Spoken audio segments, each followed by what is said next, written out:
Nyeri na mwenzangu wa ishara ni Meresha Owiti. Usiku wa leo KTN imebaini jinsi zaidi ya tani 60,000 za mafuta yasiyo na viwango vya kuuzwa yalivyopenyezwa kwa siri na kusambazwa kwa wauzaji wakuu wa mafuta nchini. Nyaraka za kipekee zinaonyesha bili za mabilioni zilizotumwa kwa kampuni kama Vivo Energy, Total Energies, Rubis na nyingine. Muda mfupi kabla ya marufuku ya serikali, usiku huu tunafichua jinsi mafuta hayo yalivyoidhinishwa, kuchanganywa na kusukumwa moja kwa moja kwenye mabomba ya mafuta nchini. Vera Mora na maelezo zaidi. Tarehe 27 mwezi Machi mwaka 2026, meli ya mafuta MT Paloma ilitia nanga Mombasa ikiwa na zaidi ya tani 60,000 za petroli. Kilichoonekana kama usafirishaji wa kawaida kiligeuka kuwa mwanzo wa sakata ya mafuta iliyotikisa taifa.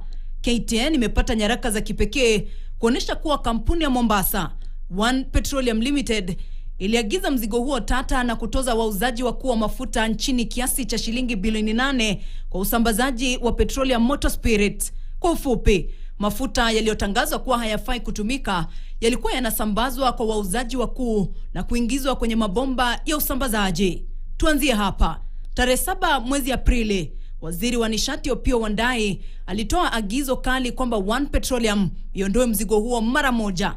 Lakini leo KTN inaweza kufichua kuwa One Petroleum tayari ilikuwa imetuma bili kwa wauzaji wakuu tarehe 28 mwezi Machi kabla ya marufuku ya serikali.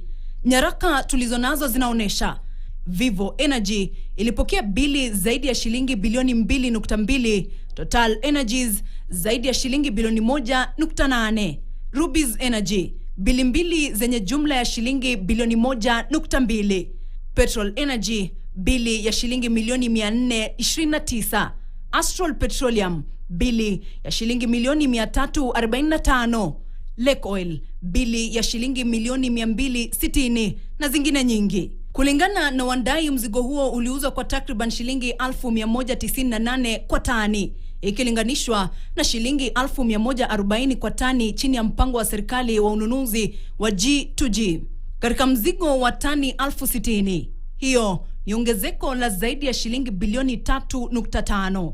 Nyaraka zaidi zinaonyesha kuwa waziri wa biashara Lee Kinyanjui aliidhinisha mafuta hayo tarehe 28 mwezi Machi, siku ile ile One Petroleum ilipotuma bili zake. Licha ya kushindwa katika vipimo vya ubora, mafuta ya MT Paloma yaliidhinishwa kusambazwa, kuingizwa kwenye mabomba na mfumo wa Kenya Pipeline na hatimaye kutolewa kwa wauzaji. DCI bado inaendelea na uchunguzi, na iwapo watapatikana na hatia, washukiwa 5 wanaohusika wanaweza kufunguliwa mashtaka ya uhalifu wa kiuchumi kwa kushirikiana kuagiza mafuta yaliyokiuka viwango. Vera Mora, KTN. Kenya inapopambana